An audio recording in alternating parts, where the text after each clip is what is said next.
Hello and welcome to this episode of Winds of Change Education. Every week, I try to bring one student who has taken a road that is slightly different and is walking and enjoying that journey. This I am bringing with an intention that others are inspired to pick up their passion and walk that path and not follow the crowd. If you have not hit the like and subscribe button, please do so. And hit the bell icon if you want to be notified every single time there is a video. Today, I am talking to one boy, a very nice, bubbly, cheerful boy who loved to act, to study, good in studies. If you're good in studies, then the pressure is more to take up some predefined path. So today's story is about how he has found his own passion, is doing something that is really different. In this time of pandemic, where everyone is either stressed out or is very unhappy with the situation, he has found his calling, his passion, and he is doing something really incredible. Welcome, Shashwat. Hello, thank you so Hello. much for inviting me over. It's my pleasure, Shashwat. So, begin this conversation with a very fast question that comes that since you were good in studies, obvious choice was science. So, Yes. after science, after plus two, what did you do? So I joined integrated program in management at IIM Indore. It is a purely management course. In the first 3 years, we are taught a mix of courses. Majorly, it is labeled as a liberal arts course, but we have a mix of humanities, social sciences, vocational courses. We also have drama, foreign languages, all of these courses. It is a mix of many courses in our first 3 years of undergrad, along with the basic management courses. And in the next 2 years, we are merged into the normal MBA that people who write CAT, who come through CAT, we are merged along with them. So I did my undergrad graduation from IIM Indore, and then I Okay, op- I opted out. We have an option to opt out of after the after our undergraduate education. okay. So now the question comes, why IIM? Since you have qualified IIM means you could have qualified for other exams too. Yeah. So usually the choice lies between engineering or medical. So why did you do something different? So I remember after my 12th standard, I had taken a break for 1 year. I was preparing solely for JEE during that point in time. I had been aspiring to I had been an aspiring JEE aspirant and was trying to crack JEE. But when in my first attempt, I did not get the kind of scores that I expected. So I gave it another try. And in my second attempt, my scores were decent. But along with that, I did not want to take any risk. So I wrote a host of new exams, and which is when I came across this IIM Indore's 5 year integrated program. So the basically my first motivation, to be very honest, to be very blunt about it, the first motivation was that the exam had a mix of mental ability, maths, and English, which during my schooling years I believe these were my strengths, and I wanted to play to my strengths because and IIMs are quite a big brand, as big as IITs. So I was open to that idea that maybe we would not pursue and uh, uh, I will not pursue engineering, but the program that I'm going into is equally nice, and the even looking at the placement structures, the kind of placements we had at IITs, it was at par with the placements at IITs. So I thought those were the initial factors that motivated me. But Okay, when I went deep into it, it was the curriculum. Because I knew that I'm not a kind of person who would enjoy too much of physics. Because I had experienced it during my JEE. Maths was my strength, but physics was not that big a strength. So going into engineering would mean a lot more of physics. So I was pretty sure that a course like this would help me more than a conventional engineering program. okay. And So here I'll interrupt you for a minute yeah, because you said you wanted to play to your strength. yes. Why didn't you think of this in your 12th standard? that Uh, these are my strengths. Why can't I play to it? So in my 12th standard, I did not have that amount of information available to me, to be very honest. Information. Since yeah, Mhm. since very early age, I had decided that I'd be preparing for JEE and I'd want to pursue my dream to go into IIT. It wasn't just me; my whole family was preparing for this since a very early age. And even during my school years, I used to write a lot of competitive exams. I used to try to hone my those skills which would help me in my future. That was the Yeah. whole motive, that we have to prepare for these exams, and then eventually this will help us in our All final dream. yeah, all So your Olympiads and yeah, yeah, yeah. all those exams you are writing. Yeah, here I will point it out that children don't have information.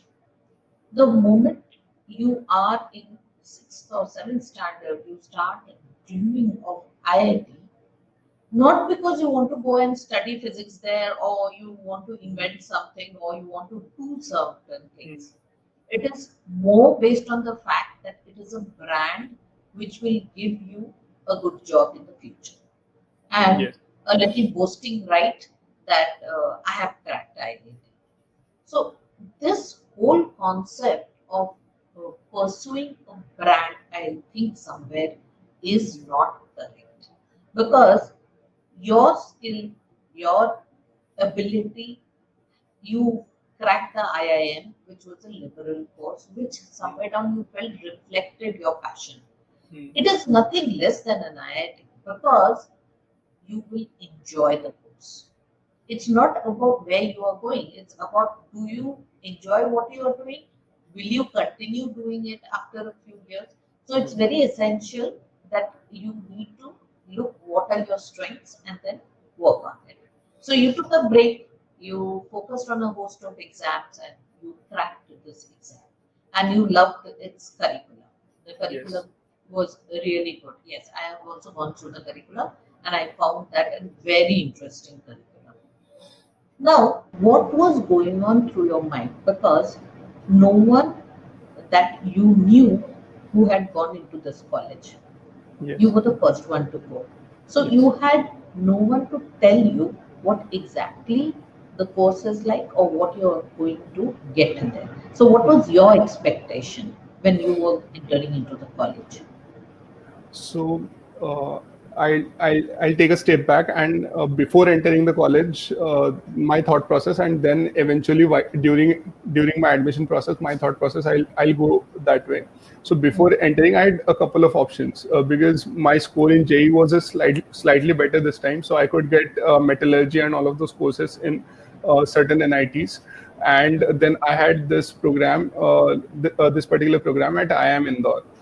So I thought that what you mentioned earlier, that just because I've chased this dream for way too long to get into an NIT or an IIT, and that I'm getting that now. So that doesn't mean that I compromise on the kind of skill sets that I want to build in coming years. So that was one of the main things. I saw potential for my skills, because I've always believed in my soft skills, and you have been one of the big motivators to facilitate that. I'll have to give credit to you. You Thank were you. Yes, ma'am, because you're also my house mistress, and you gave me Yeah. those chances, the number Dramas, of chances, the drama elocutions. dramas and elocutions I remember. And I literally, you used to tell me to calm down because others were not getting certain chances. Yeah. We also had those conversations. So I think uh, uh, all of this all of these abilities that I had gained, it had a big role to play in the decision, because I knew that these are the because during my JEE, during my 3 years of JEE preparation, I had lost touch of all of these skills. So I wanted a platform where I could best utilize these skills to my fullest potential.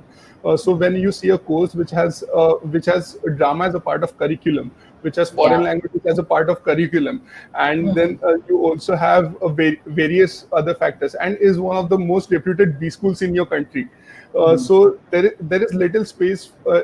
That is what you think, that this is a win-win situation. That whatever I'm wanting to do, I'll get to do that here, and I'll be graded for that, which is a good thing. So but having said that, I do not want to take away from how hectic an IIM is, how hectic my college life was. You had certain things in mind. You got through parents' agree, and you landed up in IIM Indore. So, how was the life there? So, if I have to describe my life at IIM Indore, it was completely opposite of what I thought it would be. Because Okay. the uh, after my JE, I had a plan to chill. I decided that enough is enough. Now is the time they talk कि 12th के बाद enjoy कर लेना. So now is the time to to enjoy. And it was not the scenario. Life at an IIM is so competitive because they are making future leaders, they are making future managers of the corporates.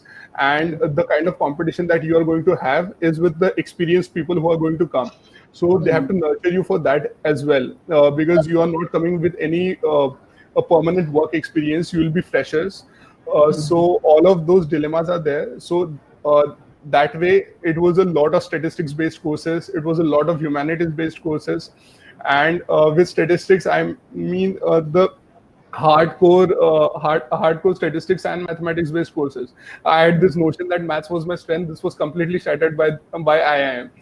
Better to go with your passion and what you are good at.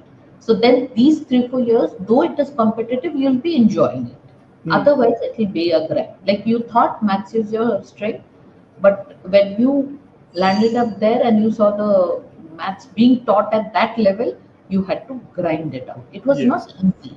It was not easy. Okay. Uh, So, yes. oh, continue.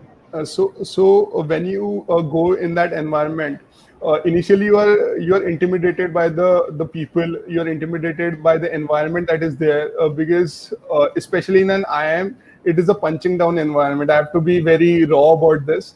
Though this may not seem to be the most pleasant word, but this is the harsh reality. Because that's how I believe. I do not want to shame corporates, but that is how major companies and the professionals work. Yes, it is a really good place to be in, but there are downsides to it as well. So that sometimes translates to it being a really punching down environment where you will be pulled down. So you have to stand up for yourself. That is something a B school teaches you. That is one of the first things that a B school teaches you. Now, it was a 5 years course. You did it for 3 years and then you opted out of that. Yes, Okay. So, you opted out and you went in for another post graduation course. yes, yes. So, why did you take this step? I had been doing a lot of internships in my undergraduate years, and during one of my internships, I was interning with the government of NCT of Delhi. So I was directly under the health minister, and the OSD, the officer on special duty to the health minister of government of Delhi, was my mentor. So that internship taught me a lot about the social sector, the social development sector that is there. And that is what gave me my goal. That was one internship that transformed me. We were working on an online mechanism against substance abuse. Also, we were also working for the mental health in government schools. So we had project around that as well. So that internship, it was such a diverse internship that on one day I was dealing with the peddlers in Subhash Nagar in Delhi. On other day I was in fact in a panel in a conference by University of Chicago. So that was the range of that internship, and that taught me, that I had come to terms with the fact that I'm a field person. A desk job would be a difficult job for me. So I wanted a job which would, again, I wanted to play to my strengths because speaking was my strength, and so I decided that in corporate I'll be more fit for a sales kind of a job. But it was during this internship that I was exposed to a all new sector. A development sector has grown leaps and bounds since 2013. So what I'll before that I'll just try to explain what development sector is. In 2013, a Companies Act was passed, due to which 2% of the profits of all the companies were supposed to be given for social causes. So this opened, CSR. yeah, CSR, corporate social responsibility. So that made sure that brought in a lot of money into the social sector that we talk about. So this is a big industry today, and not many people know about it. So I thought that this is one sector that I'd want to work towards, because our generation is obsessed with impact. We want to, in whatever job we do, Create wherever we impact. go, we want to create an impact, that whatever I do should have an impact. And what I experienced in this internship was there was an impact in real time. What I was doing had direct implications on the kind of actions and the decisions that were taken by an entity as big as government of Delhi. So Okay. in that internship, I was heading the market research team. Initial 2 weeks they had up, they kept us for probation, and after 2 weeks, I was told to lead the market research team. That was one internship that shaped my decision to work in the development sector. And Development sector. Okay. then I Here, was, one thing I'll just, Shashwat, but one thing I'll be telling to everyone who is listening to this conversation, internships are the key. Because when you do an internship, your mind opens up to different possibilities. Even if you are not aware of what you like, what you dislike, doing multiple internships. And I will suggest, don't wait till you are in the graduation classes. Start as early as, as Government of India has rightly pointed out, right from sixth standard. So this is where you fell in love with the development space, development. and you decided that this is your calling. So that is the reason you shifted to another Another one. postgraduate course. Yeah. Okay. So Uh, what is your post graduation about? it is a postgraduate diploma in development leadership from Indian School of Yep. Development Management. So, Okay. Indian School of Development Management is a fairly new institution, but the kind of people that they have on board. So they have some founding members from Indian School of Business as well, and the kind of the culture that they have, that is what attracted me to them, because I knew, I was in the process of I wanted to work towards my own, something of my own. But my father was of an opinion that if you want to work even in this sector, I think you should have the necessary knowledge of that sector. So Okay. it Here I'll ask you, something of your own means what? You want a business of your own, or you wanted to open something of your own? What is your own mean here? Yes. So can I bring in the context of Kazwa and the initiative that I did? Yes, sure. Do so. Yeah. So in March 2020, I started an initiative called Kazwa. Kazwa in Marathi means firefly, and Okay. I selected the word Kazwa because a ray of hope in darkness. That was my whole motive of selecting the word Kazwa. Wow. It's a very So beautiful emotion. It's a very beautiful yes, emotion.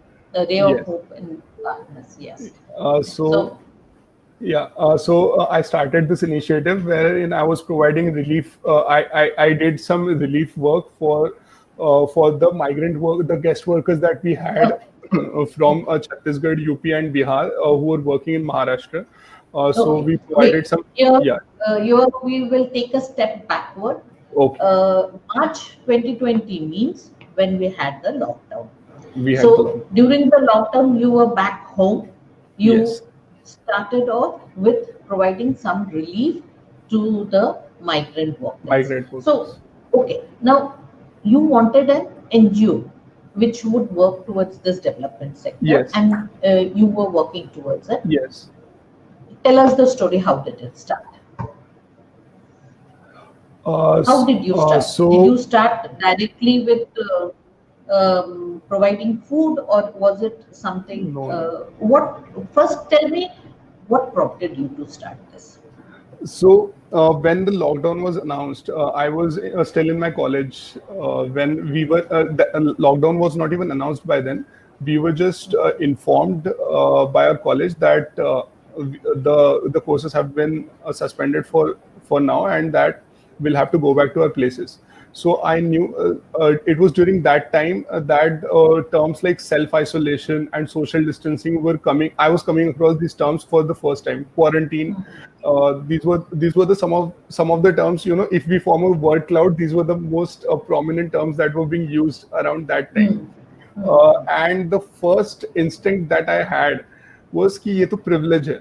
All of these things are uh, uh, all of these things are very privileged because there are people who do not have homes in the first place. So I thought that what do you do about people who do not have space to self isolate themselves? In our country, we are a country where in one room there are seven, eight people staying. That is the kind of infrastructure in place that we have for poor people. So I thought that if how do these people deal with it, and the community spread in these people is going to be much higher and much Hi. easier than in our households, because we have spaces big enough to isolate ourselves from our environments. So which is when a thought crept into my mind, that why don't we just make these people aware of what is about to hit them? Okay. Because so that's how it started. So this was on 17th or 18th uh, that I made this decision that yes, this is something that I'd want to do. And 21st was my birthday. So what I did was I took some 1,000 rupees from my father. I purchased masks, the reusable khadi masks. I took from Khadi Gramodyog in Wardha, and I took some soaps, daily the soaps, and I couldn't afford many sanitizers back then because all I had was 1,000 rupees. So I thought small 5 rupee Dettol soaps would do for now. So what I did was I just went and distributed these on my birthday. I went and distributed these masks to people in Socialist Chowk and RV Square. So these are the two areas Okay. where you would find maximum number of underprivileged people. And I just went there. I distributed these things, and I told them the what COVID-19 and coronavirus is, and how it Okay. will impact them adversely, and thus they should take care of their sanitary hygiene. So that was So the first. basically, you were spreading awareness Yes, about COVID-19 situation. Along yes, with that, you were giving them some material so essential. that whatever awareness you have told them about, they could Hmm. maintain that. Like Yes, just telling them wouldn't help because they don't have the necessary things with them. So you exactly. gave them the awareness. Along with that, you gave them materials that would be helpful for them. Okay. Yes. Next Uh, what? so then I took some photographs of that particular situation, and I posted it on Facebook that it was my birthday and I carried out this initiative, and I want to take this initiative forward, and I would be really glad if you could provide me funds for this. I put this up on Facebook, and I got a really overwhelming response for this. From those 1,000 rupees, one of my professors sent me around 3,000 rupees after that, and he told me to carry on with the initiative. Again, I did the same thing. I took masks, and this time, this was on 22nd and 23rd that I decided to go, and 22nd was the Janta curfew day. So I knew that by this I had a foresight that we are going to have a lockdown, because the Janta curfew is not going to be there for nothing. There has to be certain reason that a Janta curfew is being imposed, just to see the kind of response that we are going to have for lockdown. They wanted to test that, which is why the Janta curfew was announced in the first place. I decided to make some food packets. Now I did not have much budgets, so uh, I just took um, I just took 1 kg of rice, half kg of dal, and I made such packets. I made them at my home only, and I went and distributed these packets around 16, 17 packets. Now, when this happened, that is when people thought that yes, there is some authentic amount of work that is going on. So one of my school friends, Mithilesh, he sent me some money. These were the initial people who started sending money. Then my another prof sent me around 5 grand. So when I got around 8,000 rupees. And when I got 8,000 rupees, I took another 2,000 from my father, and I contacted an NGO called Stree Mukti Sangatna. So I told them, and this was around 25th, 26th. I told them that a lockdown is being announced. So I need a list of people who do not have ration cards. And Why did you insist on this ration card? because I knew that government is going to provide resources to people who have ration cards. Because and Okay. the people who do not have ration cards, they are the ones who are actually the most oppressed, because they wouldn't have a concept of savings, they wouldn't have ration Mhm. card, and they have lost their livelihood because of the curfew that is being announced. So I told them that I want a list of such people, and then they sent me a list of around 17, 18 widows and domestically abused women who did not have any other means of livelihood. They worked on they either they were daily wage earners or they worked as maids. This was in RV Square. So they belong from a particular community which was also marginalized community. So I that is when I realized that this is one of the most oppressed groups, because you see a intersectionality here, because there is a role of caste and then there is a role of gender. So there is intersectional discrimination there. So these women are the most economically and socially downtrodden women. Plus, they have been domestically abused as well. So that adds to their problems. So I decided upon Such these an 17 women, and I took, Shashwat, yeah, it's such an eye-opening journey that you yes, had. Like yes, your journey was step by step. You yes, started off with awareness, then whatever little you had, you collected, you started, and then you have reached in a position where your knowledge was giving you the thought that whom should I help? That is also exactly, very important. Because that's the exactly. reason I asked you why ration card, because this is not something which clicks in someone's mind, that Hmm. a person who doesn't have a ration card is actually the person who will not have anything, because government was providing the others with food, Yes, with free yes, ration, but these are the people, they don't have anything, so they are the ones who needed it the most. hmm. So from here your journey started. Started. So what next? So I got this 10,000 rupees and I distributed it to these women. And after that, the extent to which the campaign expanded. So I got around 1 lakh rupees in next 1 week, and 50,000 rupees the very next day that I put up the post, and a total of 1 lakh. So I knew that now I had a sufficient number of funds which could sustain me, which could help people for another couple of months. And the food kits that we had prepared for these people, these were the food kits that could sustain them for 15 days at least.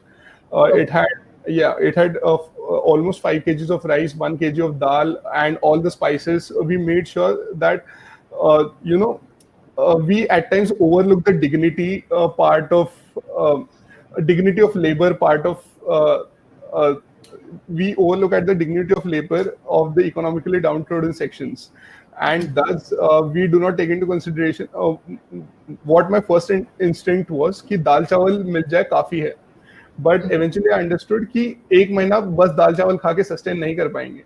तो उसके साथ there are a couple of things that you'll have to give. So we prepared proper food kits. We There was a proper thought that was put into it, and we distributed this food kits. Food kit costed us around 500 rupees, and we distributed Okay. these food kits to them. And after that, I used to then I got a pattern.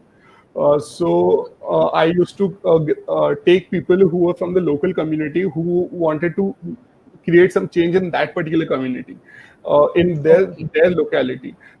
There are always one or two people who have that inner instinct to create change. Go Uh, out and help people yeah, create go out change. and help people, and these people reaching out started reaching out to me when they realized that this is a kind of campaign that I was going conducting. So we started distributing ration in all parts of Wardha, and then came a situation when I was put in contact with NAPM, and National Action for People movement.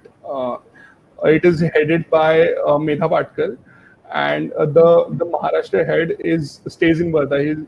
He's a person called Yuvraj Gatkar. He Okay. told me that NAPM has arranged for people for guest workers to move from Pune and Mumbai and Ahmednagar to Chhattisgarh and UP and Bihar to their hometowns. But the thing is that we are supposed to provide them food when they come to Wardha because they'll be passing through Wardha.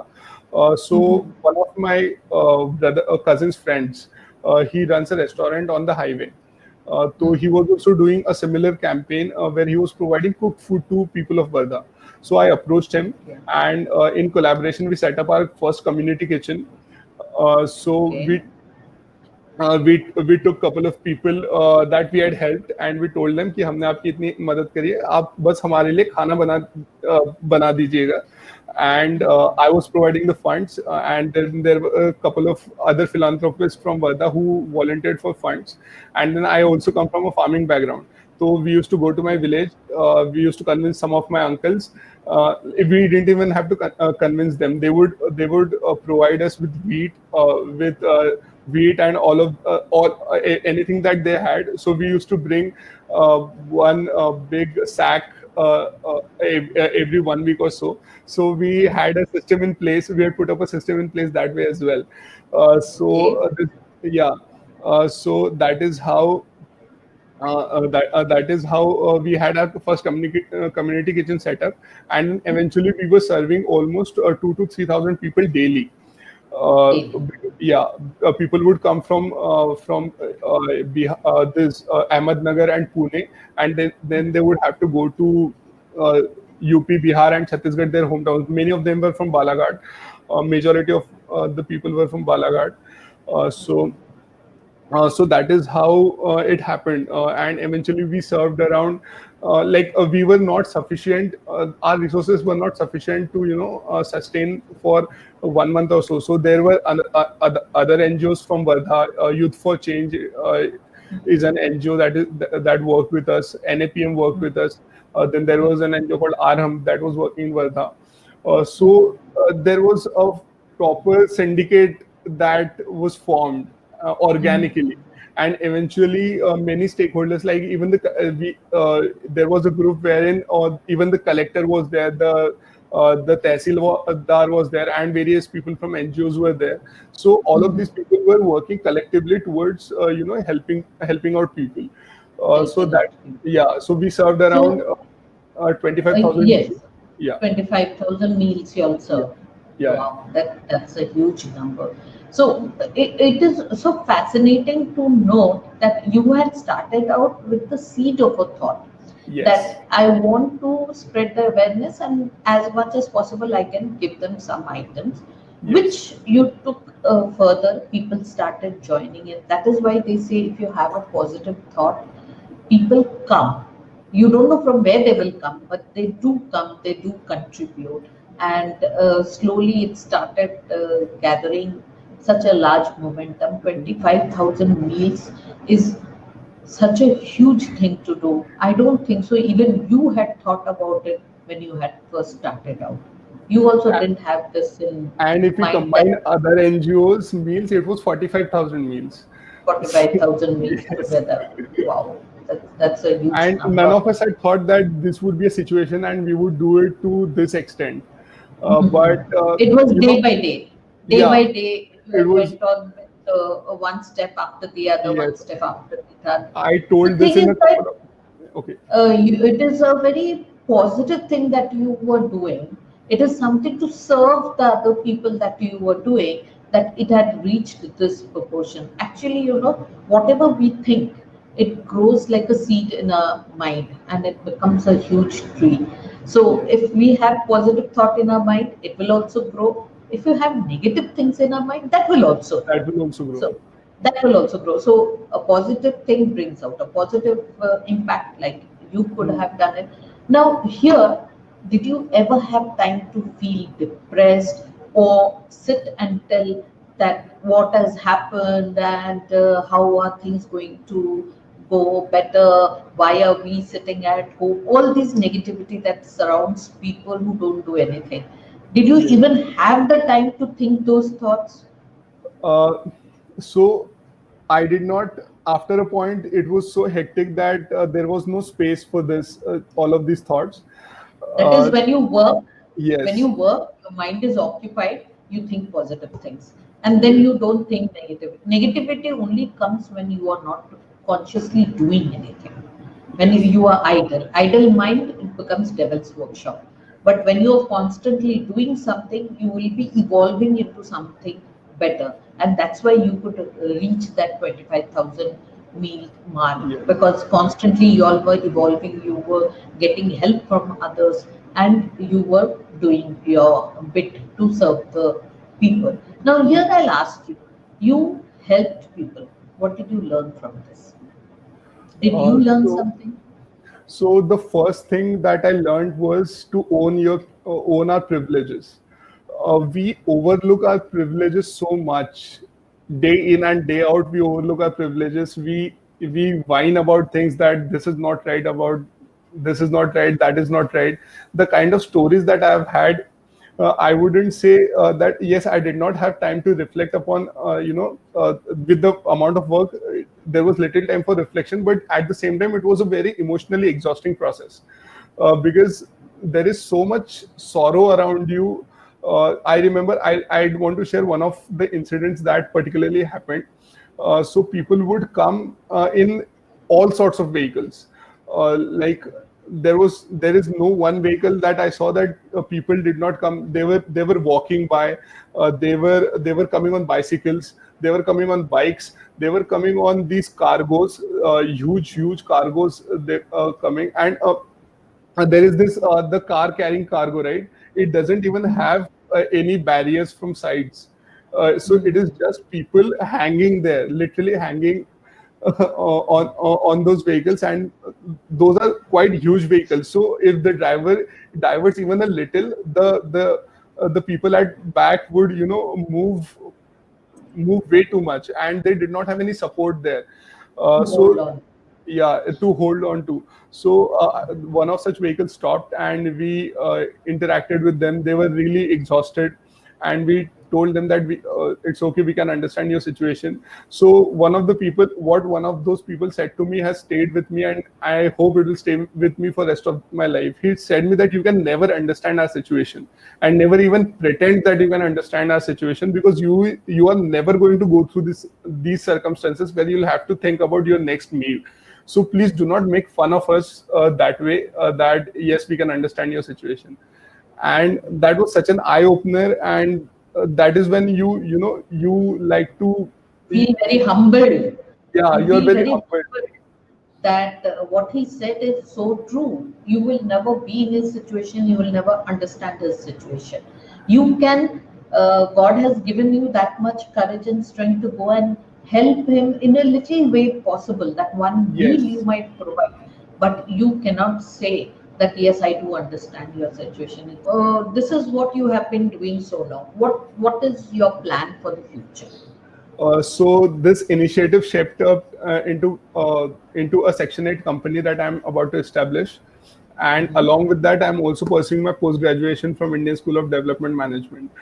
They have been mentoring me for my venture, and along with my venture, they are also, it is a proper postgraduate program.